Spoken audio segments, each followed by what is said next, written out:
Les couleurs, voilà ce qui nous frappe d'emblée lorsqu'on découvre la Chine.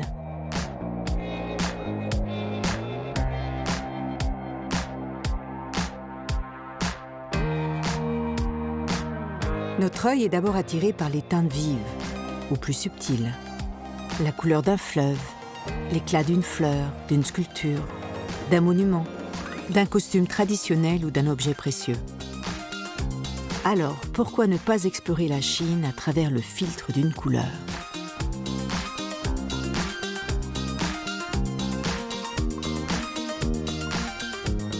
Dans la culture chinoise, le rouge est non seulement la couleur du drapeau national, mais c'est aussi depuis des siècles une couleur faste, tour à tour symbole de bonheur, de réussite et de prospérité. Partons à la découverte de la Chine à travers la couleur rouge.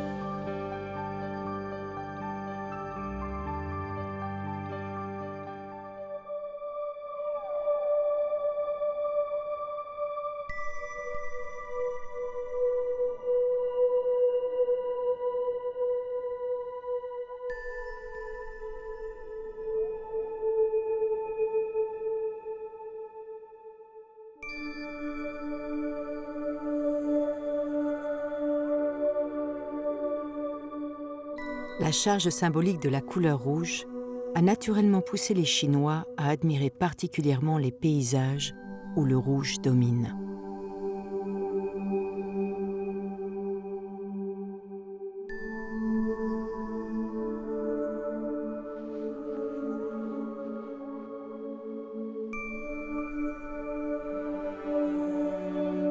Au nord du pays se trouve le site de Dangxia, des collines rouges classées au patrimoine mondial naturel de l'UNESCO.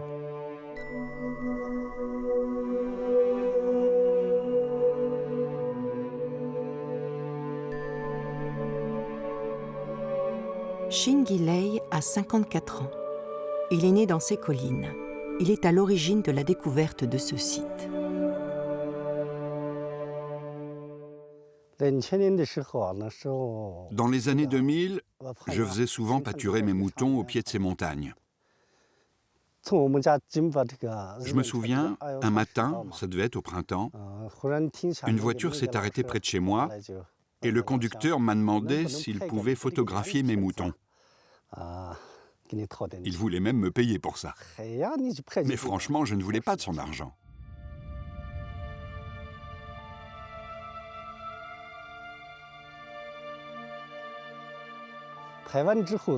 Après avoir pris ces photos, il m'a demandé s'il y avait d'autres montagnes comme ça dans les environs. J'ai répondu « Oui, toutes les montagnes derrière chez moi sont colorées ». Il voulait savoir si c'était naturel, il n'y croyait pas. Alors je l'ai emmené ici, et là il a fait « Waouh, que c'est beau !» Puis il est rentré chez lui, raconter tout ce qu'il avait vu à ses amis pour qu'ils viennent ici prendre des photos.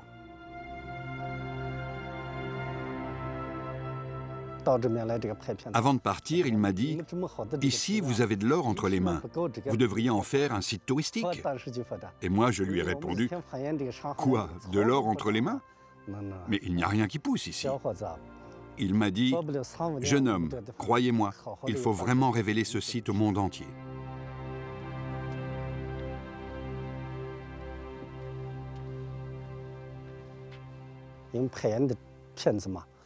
Ce photographe m'avait parlé de tourisme, mais moi je ne savais même pas ce que ça voulait dire le tourisme.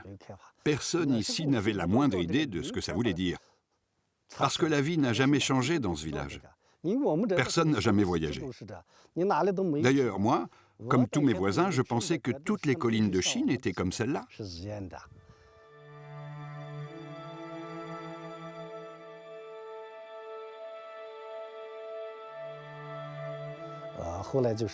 2 ans plus tard, j'ai pris quelques jours de vacances dans une autre région chinoise. J'ai enfin compris que ces montagnes si banales pour moi n'existaient vraiment qu'ici.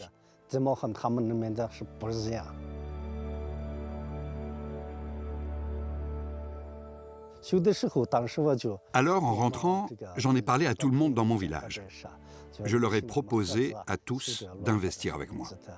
Mais tout le monde me disait « Tu racontes n'importe quoi. Si on construit cette route, qui va venir jusqu'ici ?» Comme personne ne voulait investir, j'ai finalement décidé de le faire tout seul. Pour ça, j'ai vendu tous mes moutons.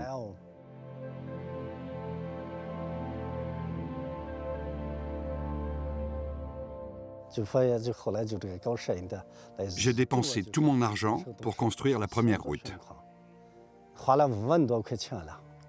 Mais finalement, la première année, j'ai presque rien gagné. Ma femme me disait « Écoute, avec nos moutons, on vivait bien. Tu te rends compte? Aujourd'hui, on ne s'en sort pas. » J'ai répondu à ma femme « Ne t'impatiente pas. Petit à petit, ça ira mieux. » Et la deuxième année, il y a eu plus de monde. J'ai gagné 10 fois plus. Puis la troisième année, j'ai gagné entre 20 et 40 fois plus.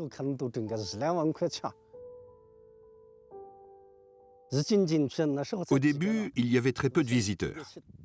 Aujourd'hui, on en voit des dizaines de milliers. L'État m'a racheté la route et a récupéré la gestion. Et moi, j'ai construit une chambre d'hôte qui me permet de très bien gagner ma vie.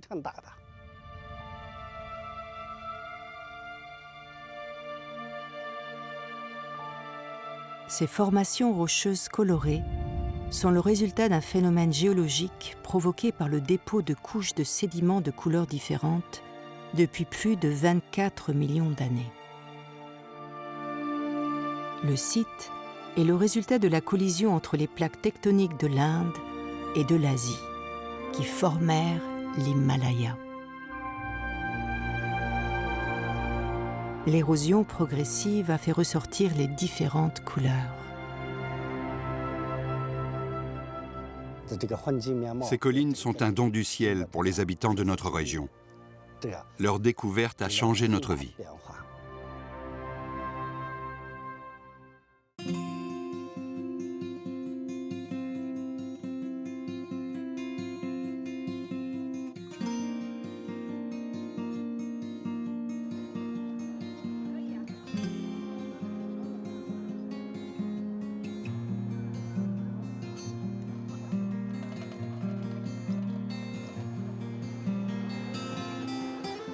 Avec ses 21 millions d'habitants, Pékin est la deuxième ville chinoise après Shanghai. Capitale depuis le XIVe siècle, Pékin est considéré comme le centre administratif et culturel de la Chine.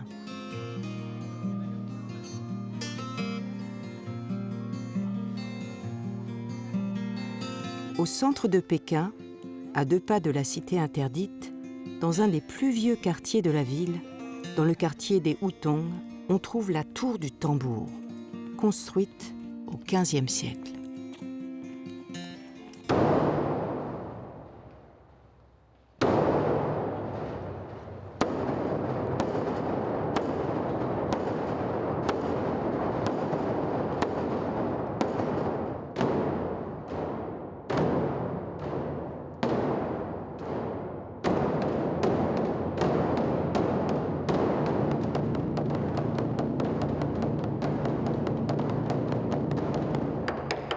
Lei Feng travaille à la tour du tambour depuis 10 ans.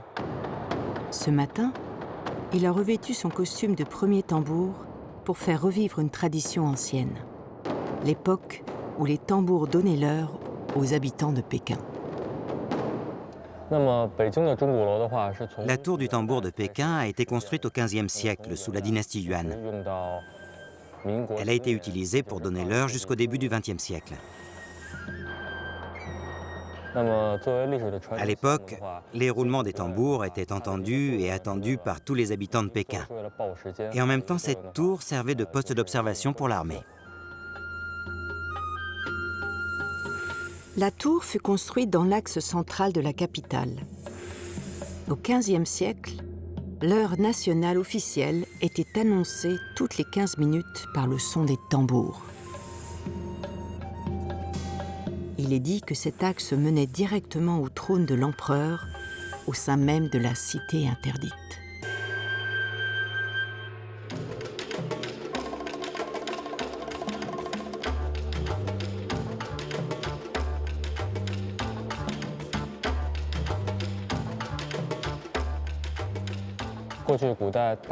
La tour du tambour a des murs rouges avec des tuiles vertes. Dans la Chine ancienne, la plupart des bâtiments étaient rouges. Cette couleur était celle des familles privilégiées et du pouvoir.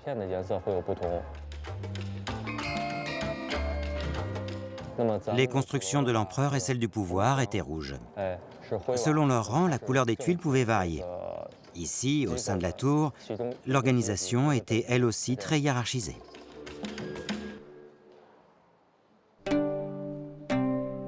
Depuis 1911, la tour du tambour n'a plus la fonction d'indiquer l'heure aux habitants de Pékin.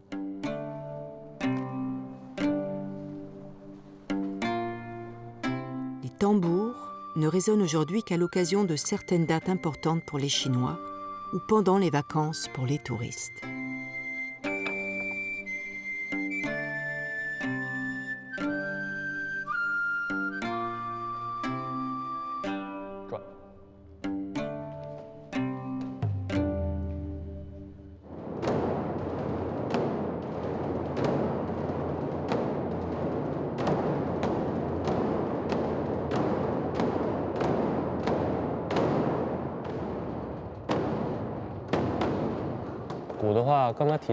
Dans la Chine ancienne, les tambours annonçaient aussi l'ouverture de la marche des troupes armées.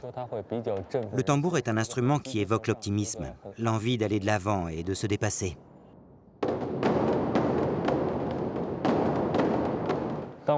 Lorsque je joue du tambour, j'ai la sensation de faire un saut dans l'histoire, au temps de la dynastie Qing, la dernière dynastie impériale à avoir régné sur notre pays.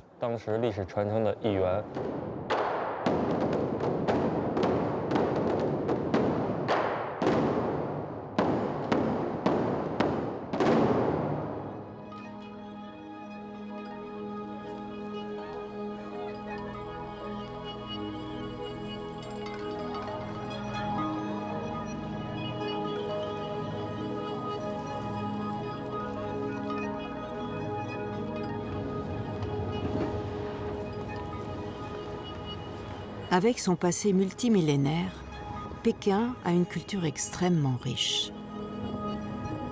Lorsqu'on sort des quartiers modernes et qu'on s'aventure dans les faubourgs de la ville, on peut alors découvrir des petits ateliers qui entretiennent des savoir-faire très anciens. C'est ici, à 1 heure de voiture du centre de Pékin, que l'on trouve un art encore très prisé par les Chinois et les collectionneurs du monde entier. L'art de la laque rouge. Une technique inventée en Chine au IVe siècle.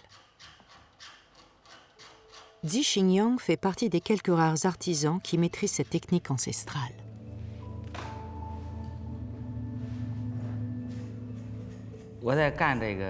Je suis en train de graver. Je travaille sur une œuvre qui s'appelle la boîte litchi. Sur toute la surface, je grave des motifs inspirés de ce fruit. J'ai tracé des motifs de feuilles de litchi sur la boîte, et là, je dois graver en suivant les traits. À la fin, on obtiendra une boîte dans laquelle on pourra mettre des objets, des bijoux ou des choses précieuses. Cette pièce est magnifique. Là, c'est une étape particulière. On appelle ça la gravure rouge. C'est assez compliqué et méticuleux. Il faut d'abord appliquer plusieurs couches de laque. Une fois que la couche de laque est suffisamment épaisse, on peut commencer à graver.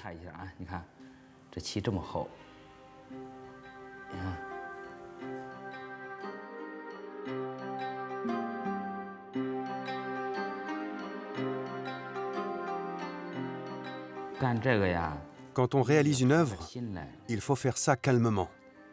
Il ne faut pas se précipiter. C'est une histoire de patience.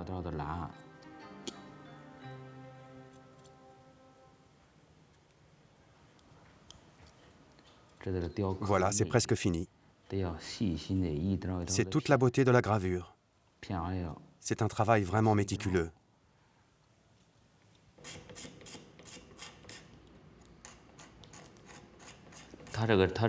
Vous voyez ce litchi et ses feuilles tout en rondeur? En Chine, les formes rondes et carrées ont chacune leur signification. On parle du ciel rond et de la terre carrée. Sur cette boîte, on retrouve cette notion de rondeur.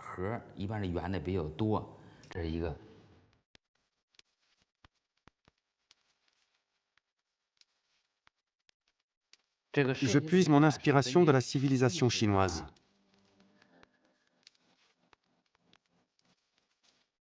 Il m'arrive souvent de reprendre des motifs anciens.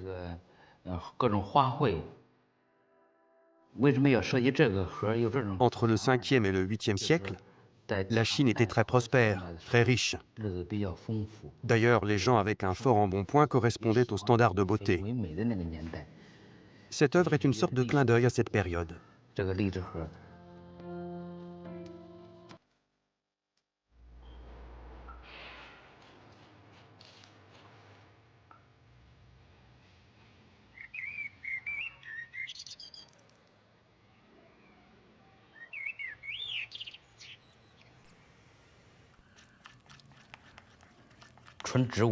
Voici comment je fabrique la laque.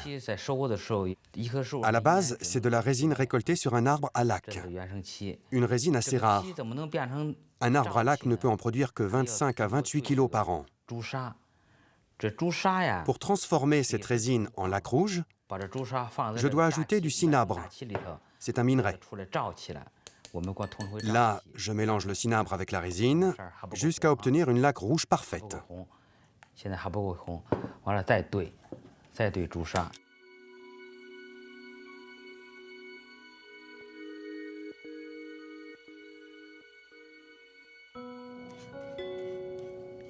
Regardez, je peins du bas vers le haut de l'objet. On ne peut appliquer qu'une seule couche par jour. Il va falloir plus de 100 couches de laque, autrement dit plus de 100 jours de peinture pour commencer à la graver.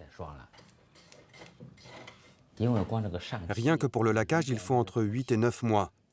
Ensuite vient l'étape de la gravure, l'impression des motifs, le polissage, le vernissage. En fait, chaque œuvre demande près d'1 an avant d'être terminée. Il existe un proverbe chinois qui dit « Ce sont les longs travaux qui font les plus belles œuvres ». L'art de la laque, Zi Xingyang l'a appris de son père. Il est resté dans l'atelier familial, l'endroit même où il a grandi.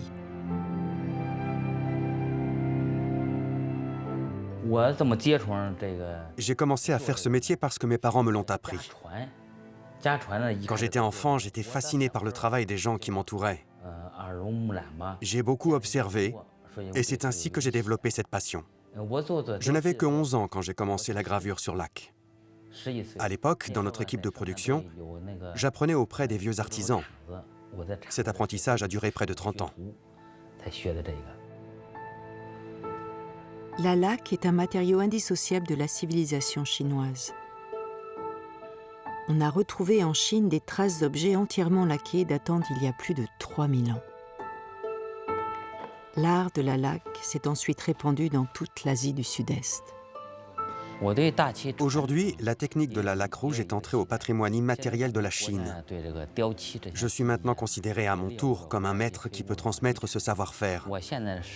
C'est à mon tour de transmettre cette technique et de préparer la nouvelle génération.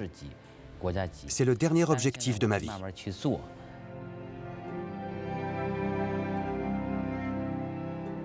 La technique de la laque de Chine est l'expression d'un art raffiné et minutieux.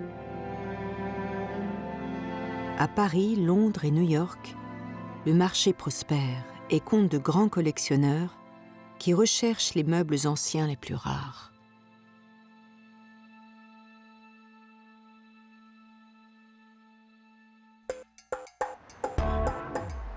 Avec des traces de civilisation datant de 300 000 ans, la région de Pékin abrite l'une des plus anciennes civilisations du monde. Mais ces 30 dernières années, la ville a connu un développement économique phénoménal. Les quartiers historiques sont entourés de nombreux quartiers d'affaires où se précipite la jeunesse pékinoise.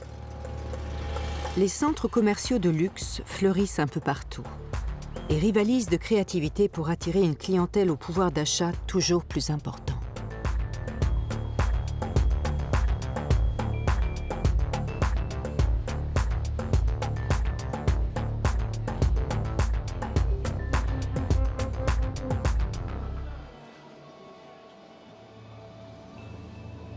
Dans la galerie marchande de Parkview Green, la plus luxueuse de Pékin, l'artiste contemporain Chen Wengling expose en ce moment ses œuvres, Les Hommes Rouges.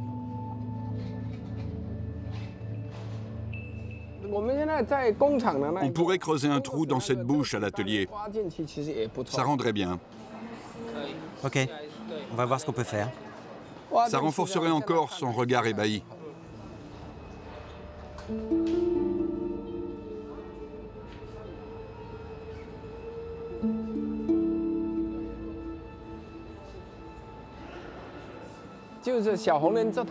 J'ai créé la série Garçon Rouge il y a 15-16 ans. Il s'agit d'une œuvre autobiographique. Je suis né à la fin des années 60, pendant la période maoïste. À l'époque, dans toute la Chine, les ressources étaient limitées et la vie plutôt terne. Mon enfance était envahie par l'idéologie politique et le monde des adultes, envahie par des sujets qui empêchent tout simplement un enfant d'être heureux. Ce que je veux dire, c'est qu'un enfant ne devrait pas se préoccuper des problèmes de son époque. Il devrait garder son innocence, sa vie d'enfant, tout simplement.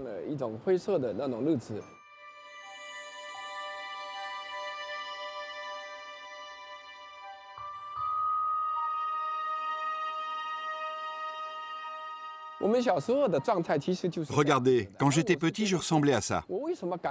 En fait, ces statues, c'est moi. Je pense que de nombreux autres enfants chinois de ma génération ont vécu la même chose. On n'avait rien, on vivait avec peu. Et malgré tout, on arrivait à être heureux.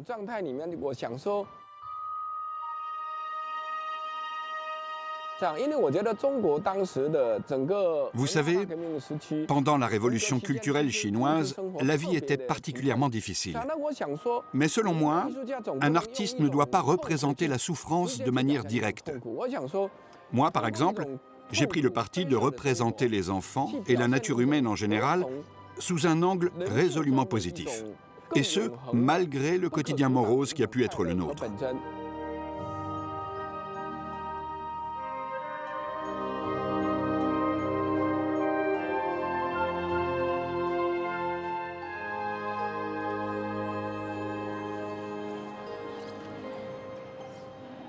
C'est en bronze, c'est très lourd. Châtaigne, tu es sûr que ça ne peut pas tomber?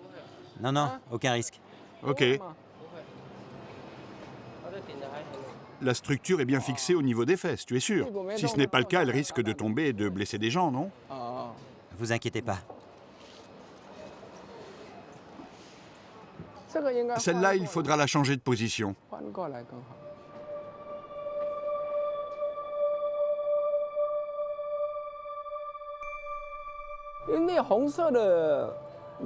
Depuis la fondation de la Chine nouvelle, le rouge est le symbole de la révolution. Traditionnellement, c'est une couleur fétiche.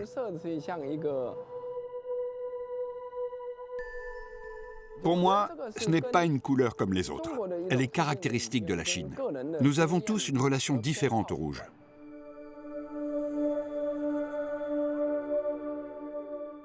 Moi, j'ai une préférence pour le rouge dans mes créations. Et la raison, je l'ai comprise en analyse, avec un psychologue.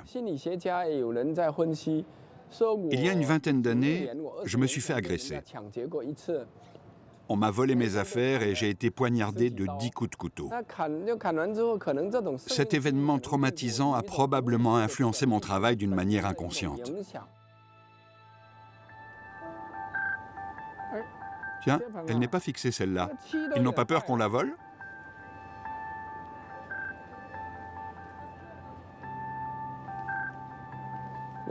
Cette petite œuvre représente un enfant penché sur le sable qui observe une fourmi. En contemplant ce monde microscopique, l'enfant est comblé et satisfait. Il est heureux parce qu'il est perdu dans ses pensées. Nous qui vivons dans les grandes villes, en Europe ou ailleurs, nous devrions prendre le temps de nous égarer. Avec la modernisation, les progrès technologiques, il est de plus en plus difficile de laisser son esprit vagabonder. Autrefois, on se laissait beaucoup plus facilement aller. Aujourd'hui, ce sont les gens vivant plus près de la nature qui ont gardé cette capacité à laisser vagabonder leur esprit.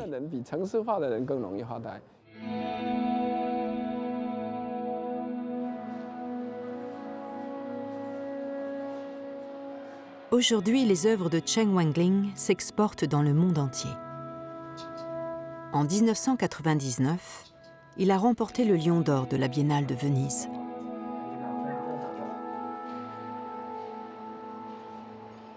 Dans la galerie marchande, l'art contemporain côtoie les vêtements de luxe.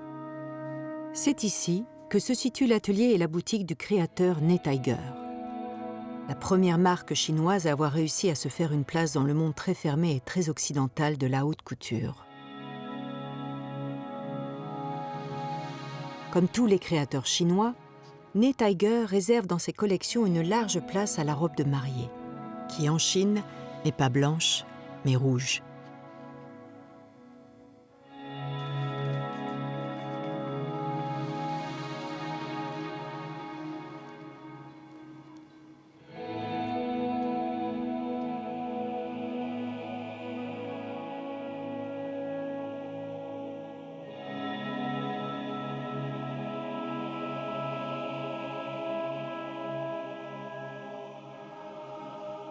Qui a fabriqué cette robe? Qu'est-ce que c'est? Des sequins? Oui. Ils ne sont pas de bonne qualité et ils vont s'abîmer trop vite. Cette partie n'est pas bien réalisée. Recouvrez les broderies. Ne vous inquiétez pas, dites-lui simplement de retravailler la robe en l'allégeant. Je voudrais la tester comme ça. Il ne faut pas avoir peur de faire différents essais. Mais là, c'est vraiment trop chargé.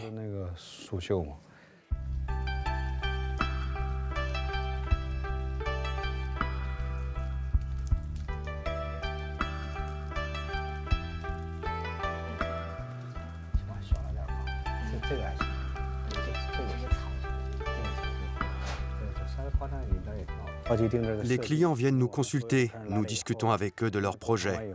Nous commençons à faire des esquisses. En fonction de leur nom et de leur signe astrologique chinois, nous élaborons une robe entièrement personnalisée.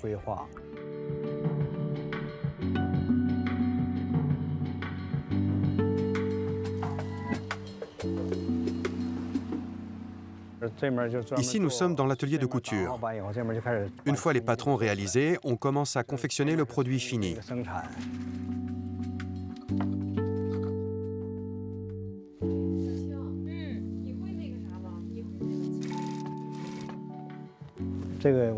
On confectionne tous les motifs à l'atelier. Ici, on fait encore toute la couture et la broderie à la main. C'est ainsi que nous fabriquons nos robes.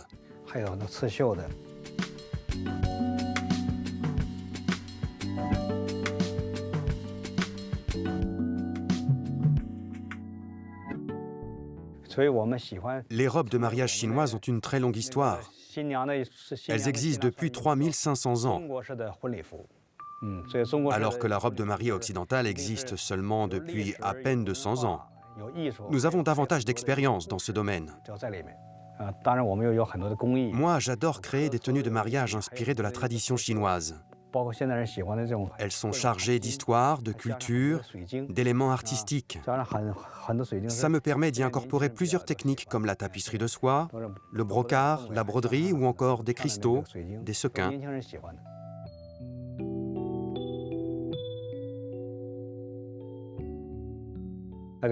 Tenez, là par exemple, voici un ensemble traditionnel de mariage chinois, avec ici le costume pour un homme qui peut être porté avec un pantalon. Et là, c'est la robe de mariée, plus classique.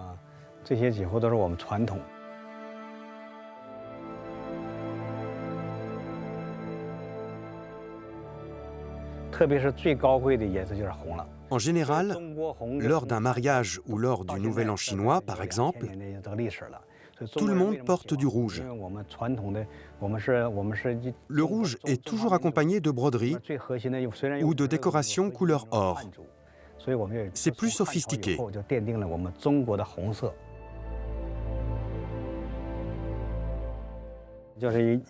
Cette robe traditionnelle s'appelle Kungwa. On peut y voir des dragons, des phénix et aussi de nombreux autres motifs classiques. Il y a de l'or, de l'argent. Le motif de la chauve-souris est très fréquent. En Chine, la chauve-souris est un symbole de bonheur car sa prononciation ressemble à celle du mot bonheur. Voyez toutes ces chauves-souris. Elles représentent le bonheur, il y en a ici et là. Elles apportent la chance. C'est un symbole traditionnel.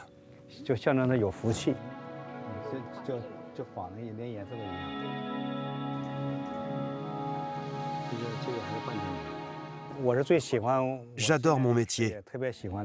J'aime particulièrement créer des tenues de mariage. Le mariage, c'est le commencement de tout. Ce sont deux êtres qui décident de sceller leur union. Leur amour engendrera ensuite une famille, et donc une nouvelle génération.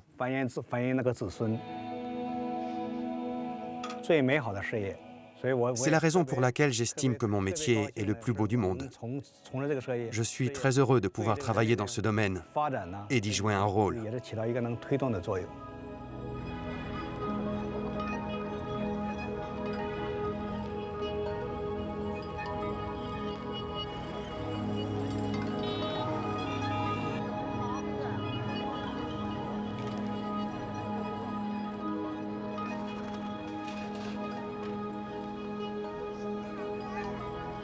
Le travail de Ney Tiger s'inscrit dans la longue tradition des savoir-faire ancestraux de la ville de Pékin.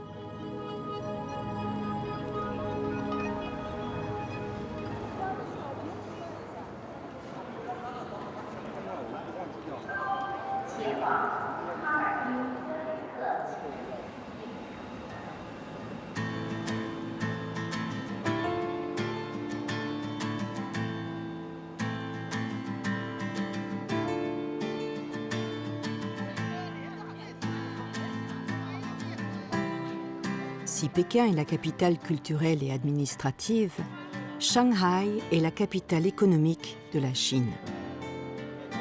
Cette barrière d'immeubles surnommée le Bund est la représentation de son incroyable essor.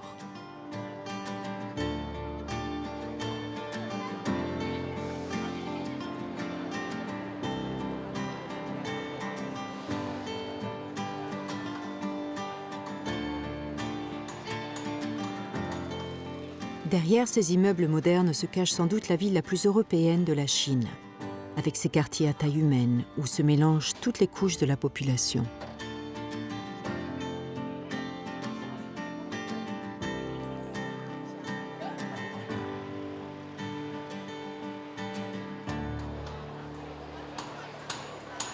Pour la majorité des Chinois, Shanghai est synonyme de changement, de perspective d'avenir et de sophistication.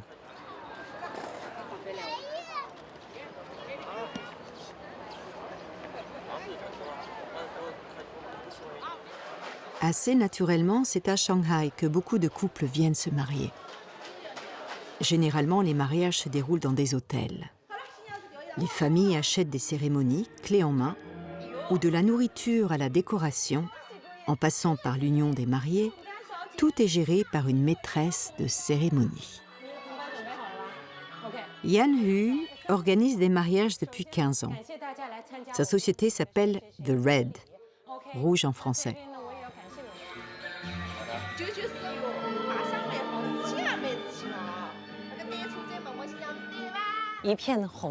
Si vous regardez bien la décoration de la salle, tout est rouge.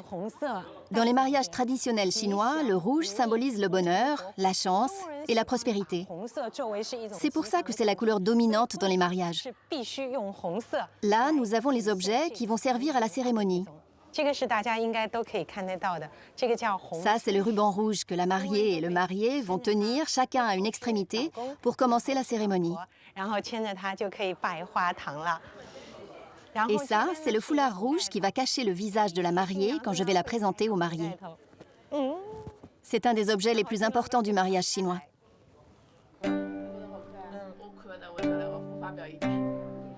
La robe de la mariée est souvent ornée de dragons dorés, symbole en Chine de puissance et de réussite.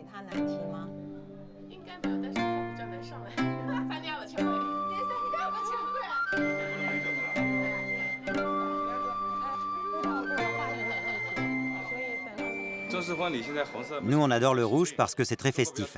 Et puis de nos jours, trop de couples se marient à l'occidental. On tenait vraiment à un mariage traditionnel chinois.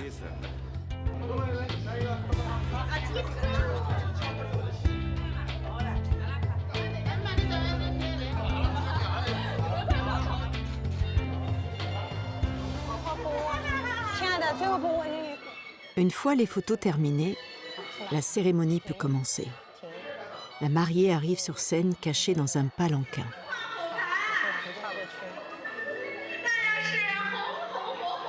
La cérémonie très animée et festive. Un rituel fait de petits sketchs, de moments plus solennels, de saluts des parents et des mariés aux invités.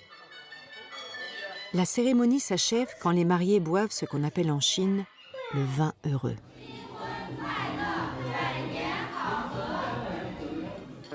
S'ensuit un banquet dont le faste est comme en Occident souvent un signe de la richesse des deux familles.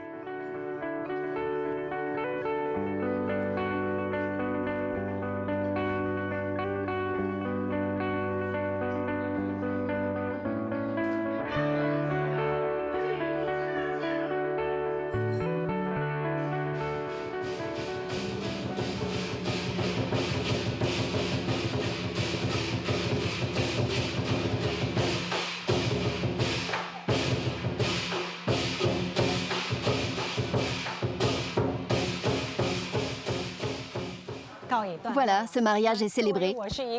En tant que maîtresse de cérémonie, je suis contente et joyeuse. Tout s'est bien passé et c'est toujours émouvant d'accompagner un couple dans un des jours les plus importants de leur vie. D'ailleurs, si vous aussi vous êtes intéressé par un mariage traditionnel chinois, n'hésitez pas à passer à Shanghai. Alors, je vous dis à bientôt.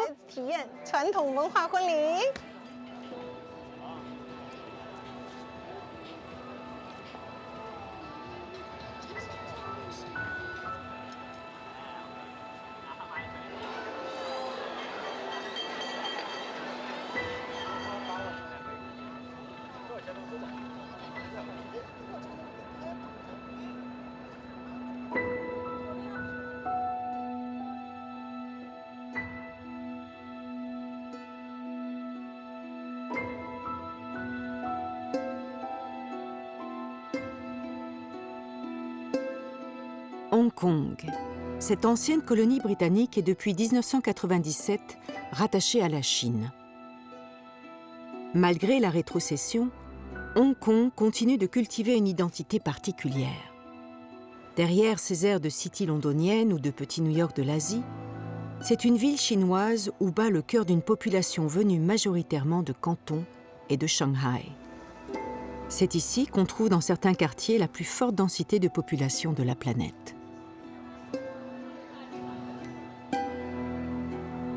La ville égrène au fil de ses rues ses multiples visages, et derrière ces buildings, on trouve parfois des havres de paix, où l'on oublie un instant la folie urbaine.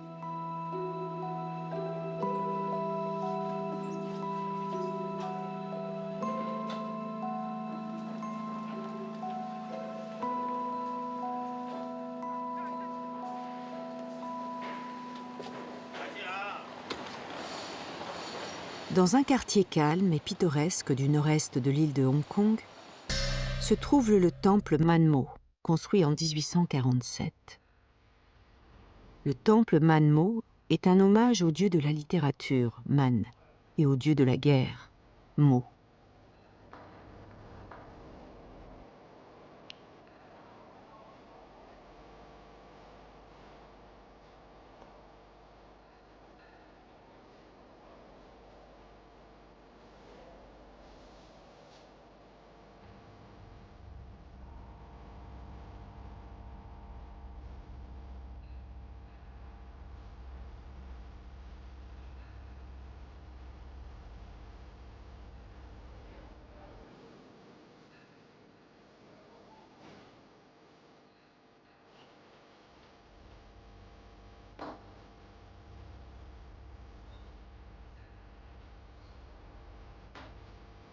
Leung Vandesar fait partie d'une association qui entretient et promeut le temple Manmo. Je viens régulièrement dans ce temple pour faire des vœux. En allumant ces encens, j'espère que mes vœux vont, à travers la fumée, monter au ciel et être entendus par les dieux de ce temple.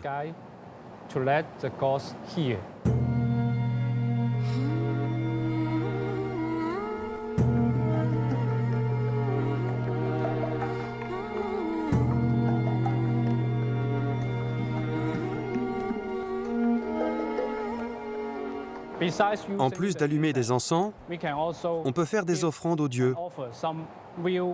Par exemple des fruits, des bonbons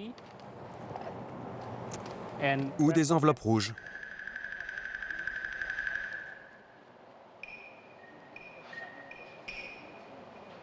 Les fidèles mettent de l'argent dans ces enveloppes rouges et les offrent aux dieux.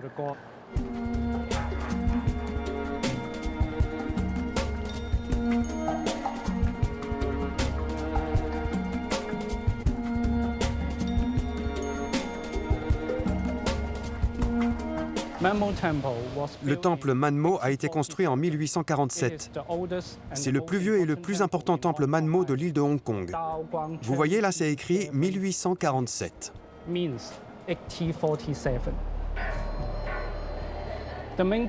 Le rouge est la couleur dominante de ce temple. Le rouge en Chine symbolise les célébrations et la chance. C'est ce qui pousse les gens à venir et à prier ici.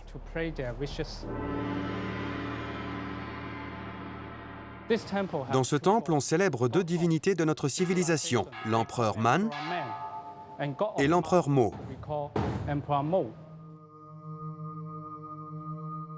L'empereur Man est le dieu de la culture et de la civilisation.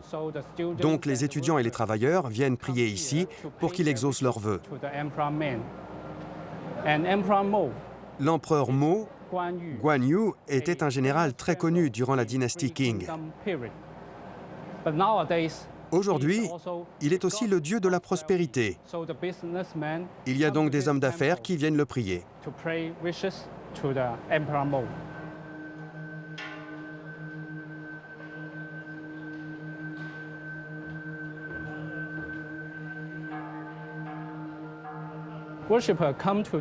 Les fidèles qui viennent dans ce temple peuvent aussi utiliser des lanternes pour exprimer leurs souhaits. Ils écrivent leurs prières sur ces papiers rouges et les accrochent sous les lanternes.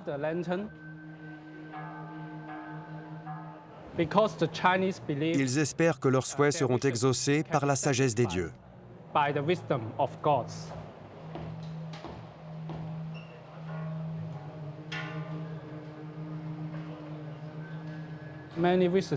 Quand les visiteurs et les fidèles entrent ici, ils admirent tout de suite ces magnifiques encens en spirale.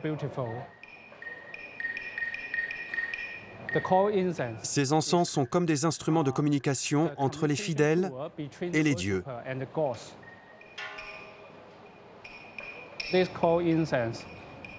Ces encens en spirale augmentent la durée des vœux parce qu'ils peuvent brûler pendant plus d'un mois.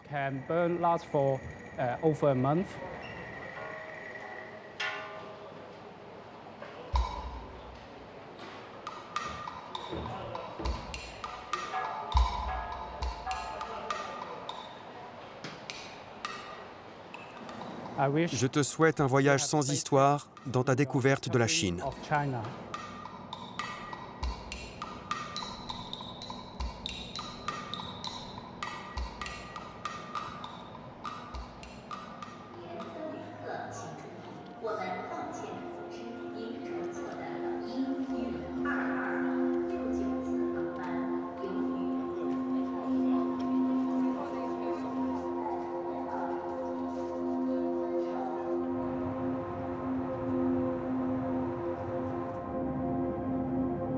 C'est à Dongchuan, à l'extrême sud de la Chine, proche de la frontière birmane, que se trouve le plus beau paysage de terre rouge du monde.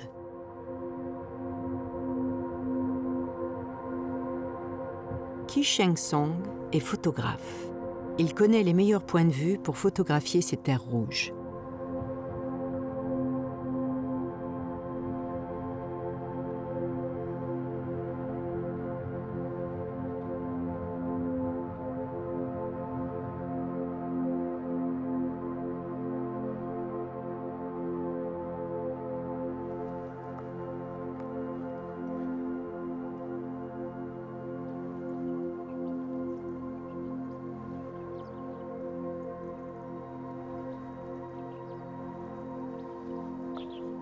Comme on ne voit rien, vous en profitez pour faire votre gym? Si vous étiez venu hier, vous auriez tout vu. Pour l'instant, le brouillard est trop épais. On ne peut rien voir. Ça sera peut-être mieux si on descend dans la vallée.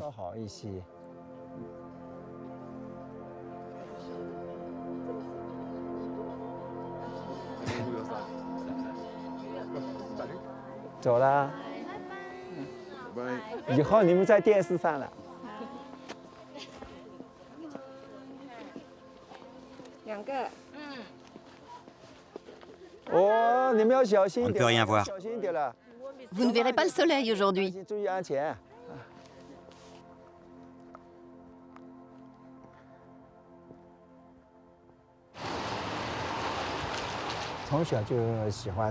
Je m'intéresse à la photo depuis que je suis enfant. C'est quelque chose qu'on m'a transmis car dans ma famille, j'avais un oncle qui était photographe dans un studio photo. Du coup, j'ai hérité de sa passion. Ça fait maintenant une trentaine d'années que j'exerce.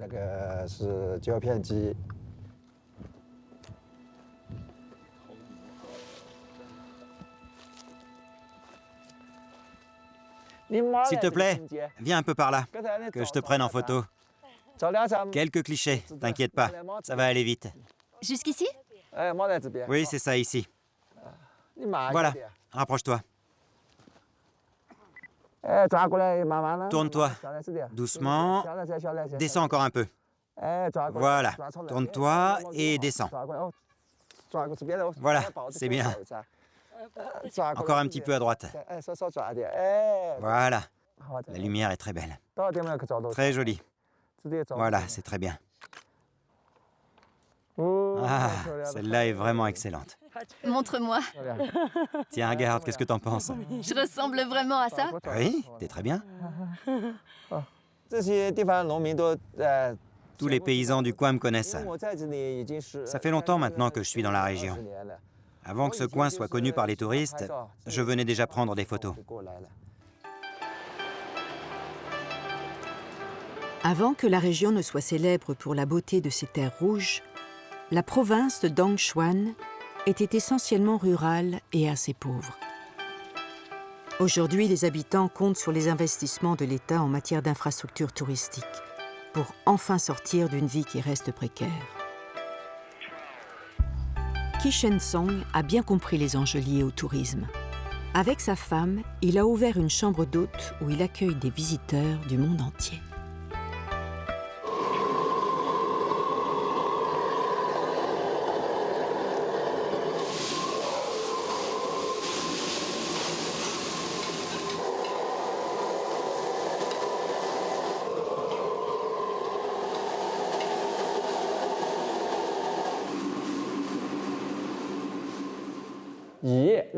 Là, tu as du poisson, des œufs frits avec de la tomate, de la viande, du porc local, des pommes de terre, du soja, du poulet.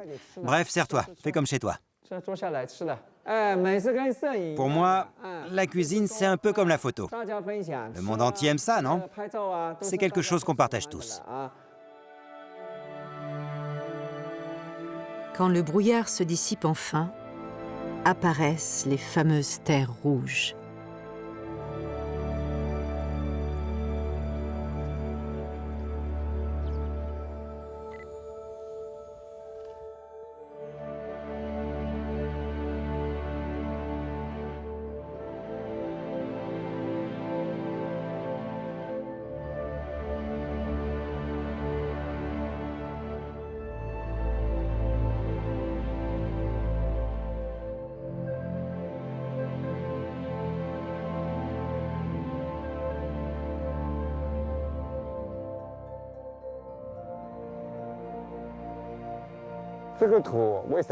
Cette terre est rouge parce qu'elle contient du fer et du cuivre qui s'oxydent sous l'effet de l'humidité.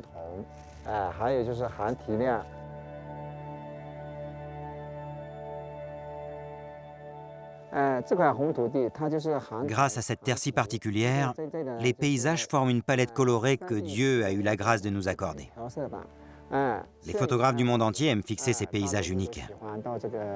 En été ou au début de l'automne, la lumière du soleil change les couleurs. Cet endroit est magique, magnifique. C'est un paradis terrestre.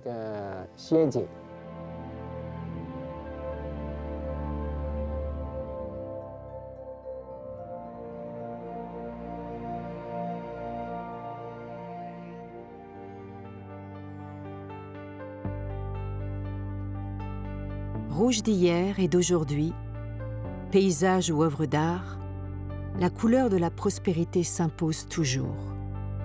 Elle embrase l'âme de la Chine à travers les siècles. Une flamme immuable qui n'a pas fini de rougeoyer.